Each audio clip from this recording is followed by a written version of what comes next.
Arpeggios are one of the most common patterns that you will encounter as a piano player, but most piano players learn them the hard way or struggle to learn them at all. In today's tutorial, I'm going to teach you how to master all arpeggios in just 2 steps. These 2 steps are going to work for you if you are trying to recognize and play the arpeggios in your pieces, or if you're trying to come up with arpeggio patterns for your own arrangements. Hey piano people, I'm Ashley, and if you stay until the end of today's video, I've got a free PDF that will help you practice arpeggios in the way that we do it on this channel, smarter, not harder. Let's dive in. Step 1 to master every arpeggio is to learn the fingering and the patterns. And the good news is they're connected. An arpeggio is a broken chord. So if we take a C major chord, instead of playing the notes of the chord together, you would play them one at a time. And arpeggios can go up or down. Now, arpeggios can be 1 octave, they can be 2 octaves, or they can go all the way up and all the way down the piano. And just like chords, arpeggios don't always have to start from root position. Meaning, if I'm doing a C major arpeggio, I don't have to start on C. I could start on E,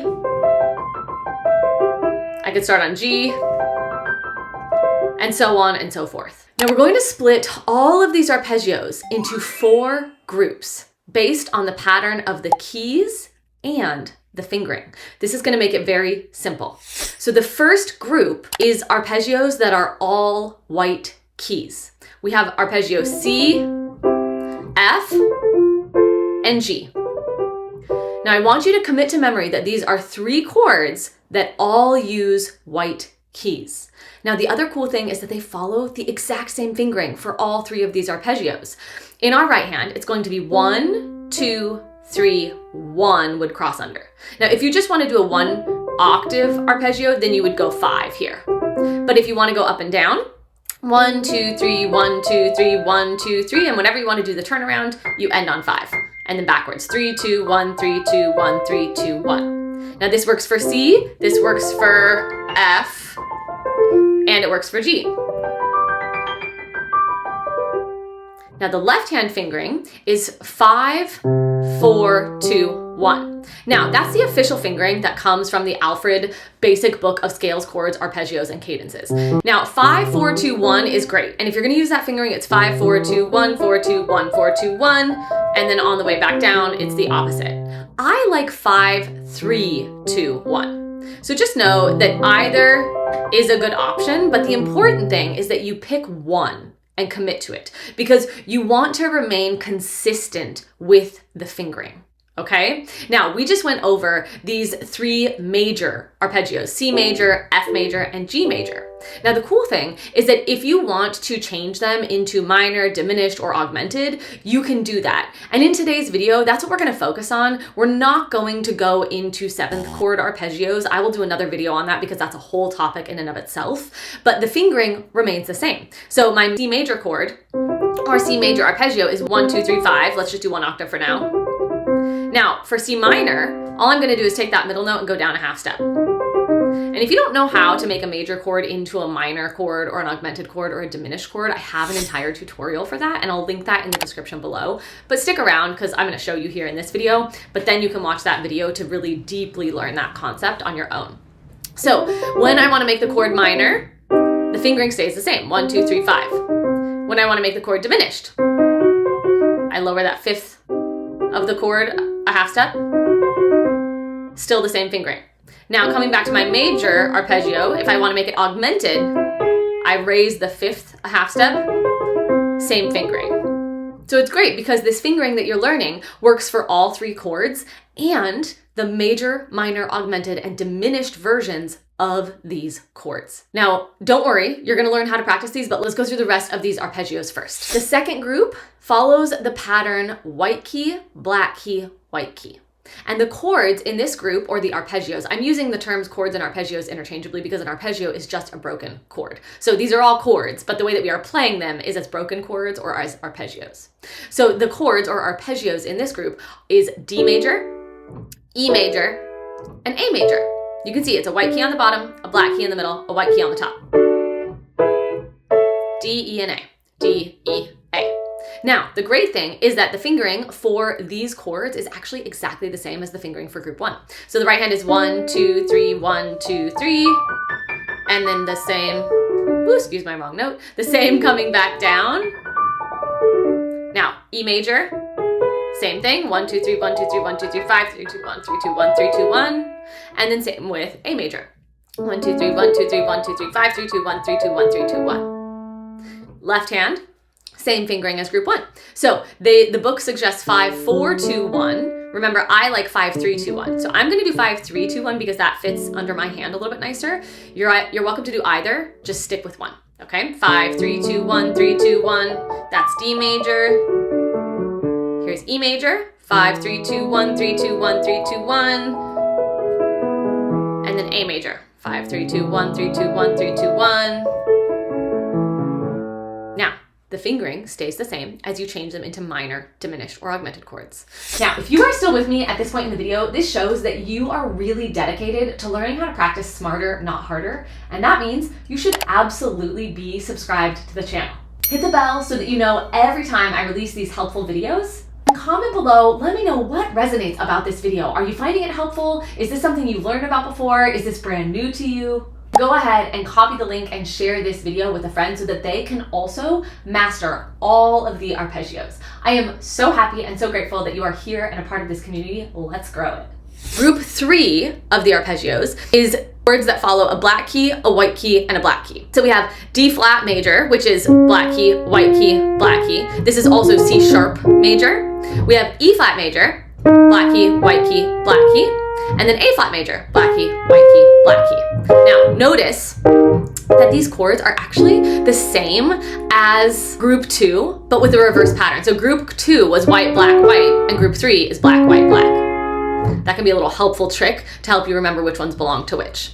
So the fingering here starts to get a little bit trickier because when we are talking about starting on black keys on the piano, you want to try to avoid your thumb on a black key as much as possible. Obviously, there are some instances where it's not avoidable, especially when you're playing actual pieces of music. But when we're just practicing the arpeggios, we're going to avoid that thumb on the black key. So we're going to follow the same pattern for all 3 of these chords. And the right hand fingering is going to be 4, 1, 2, 4. Now, the 2 and the 4 on the starting note are kind of interchangeable. I like 4 because then it's consistent. 4, 1, 2, 4. And those are the only fingers that you're using. Some people find it easier to start on finger 2, 1, 2, 4. But then you just have to remember your second finger is on the starting note, but every other time you play that note, it's a 4. Okay? So I like 4, 1, 2, 4, 1, 2, 4. Now these ones are a little bit trickier for your brain to remember because you're not starting on 1 and 5. And so when you go to the top, you have to remember what note you're stopping on so that you can do your turnaround correctly. Now this fingering is the same for all of the groups. So we just did D flat major or also C sharp major. Let's go down to E flat major. 4, 1, 2, 4, 1, 2, 4. Same. And A flat major. 4, 1, 2, 4. Now, the same fingering happens when you change these into minor, augmented, diminished chords, okay? So with our, let's go with A flat major. If we want to change it to minor, we lower that middle note a half step, okay? Still 4, 1, 2, 4. If we want to do it diminished, it would be lowering this 5th of the chord down a half step. 4, 1, 2, 4, 1, 2, 4, 1, 2, 4. Same with augmented, I would raise this 5th a half step, 4, 1, 2, 4, all the way up and all the way down. Now the left hand fingering is 2, 1, 4, 2. So with the first chord, D flat or C sharp major, 2, 1, 4, 2. Same thing, you're going to want to remember to where to do the turnaround. So 2, 1, 4, 2.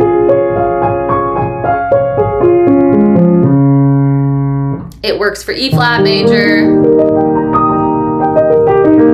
and also A flat major. Okay, the 4th group is random shapes. This is the group of leftover chords that don't really fit in with the other groups, and so you have to kind of memorize each of these ones individually. And I'm going to show you more on how to do that in just a moment, but let's just cover this last group. So this group is G flat or F sharp major, B flat major, and also B or C flat major. Okay, now these are just like the odd chords out, and you have to kind of remember that. G flat is all black keys, and the fingering for the right hand is 1, 2, 3, 1, 2, 3, 1, 2, 3, all the way up and down. The left hand is 5, 3, 2, 1. You might recognize this fingering as the same as group 1, but it doesn't fit in with group 1 because it's not all white keys. It's actually all black keys. B flat major is 1 black key and then 2 white keys, and the right hand fingering is 4, 1, 2, 4. Which you might recognize because we already did. The left hand is 3, 2, 1, 3. And then B major is the opposite. It's 1 white key and then 2 black keys. And the right hand is 1, 2, 3, 1, 2, 3, all the way up and down. And the left hand is 5, 3, 2, 1. So they're not that complicated in and of themselves. It's just that they don't really fit with the other groups. All right, are you ready for step 2 to master all of these arpeggios? Step 2 is to practice playing them in a way that gets them into the deeper layers of your memory. This will ensure that you can spot them very easily when they come up in any piece of music. But more than that, it will ensure that you can actually play them. I'm going to give you 3 ways to practice these to get them into the deeper layers of your memory. The first one is to practice them in groups. So for example, I would take just the arpeggios in group 1, the one that are on the white keys, and I would practice those memorizing the notes of the arpeggios, memorizing the fingering of the arpeggios. Now it's gonna go a lot slower than what I'm playing. You might be playing, and saying the notes out loud. C, E, G, C, E, G, C, G, E, C, G, E, C. You might practice them in all of the different inversions. E, G, C, E, G, C, right? You might mix up the notes, and you're gonna really commit them to memory and recognize what they have in common. The notes, the pattern of the notes, and also the fingering. Which arpeggios use the same fingering? Which arpeggios do not use the same fingering? That's the first way. And if you need assistance with this, I have that free PDF that shows you these patterns all written out for you so that you can put it on your piano and remember. And if you want something else that's really helpful, you can also grab this Alfred's Basic Piano Library book of scales, chords, arpeggios, and cadences. This is gonna have all of the arpeggios, all of the fingerings, plus more in it. The second way that you can practice them is to do it with different articulations. This kind of confuses your brain because you're lifting off of each note, especially if you're doing staccato. And that means it's gonna make it sound a little different, it's gonna make it feel a little different, and it's gonna help you get those fingerings and patterns into the deeper layers of your memory even faster. Another way you can do it is to actually make these arpeggios sound musical. So do it with varying dynamics. Perhaps you start quiet and crescendo as you go up and then decrescendo as you come down, or something like that. You can make up your own dynamics, but just make them sound musical. Don't just practice these like a robot. That's not going to be very helpful. Commit them to your memory, practice them in a musical way, and that's how it's actually going to serve you in your pieces of music. By following these 2 steps, you will master every arpeggio. It might take you a little bit of time, but that's okay. You don't need to be in a rush. Work on mastering 1 per practice session, or even 1 per week, and before you know it, you are going to be able to master all of these arpeggios. Don't forget to download that free PDF that gives you all of the fingerings and patterns for these arpeggios that we covered in today's video. I'm gonna put that in the description. But also, if you want even more tips on how to accelerate your piano progress, I'm teaching a free 4-day class coming up in January called Piano Practice Lab. And during these classes, you learn how to build the perfect piano routine for you. And you learn all about the revolutionary practice methods that help you accelerate your trajectory to confident musical expression. It's basically what we do on this channel, but in a very sped up way because you get to meet with me in Zoom for 4 days. Spots are filling up really fast, so make sure that you reserve your free seat. You not only get a seat in Piano Practice Lab, you get all of these other free resources that go along with the event, and you can do that right here on the end screen. And I'm also going to link a video that's going to help you understand how to practice your arpeggios to make them sound faster and smoother and better. Grab both right here on the end screen. Happy practicing.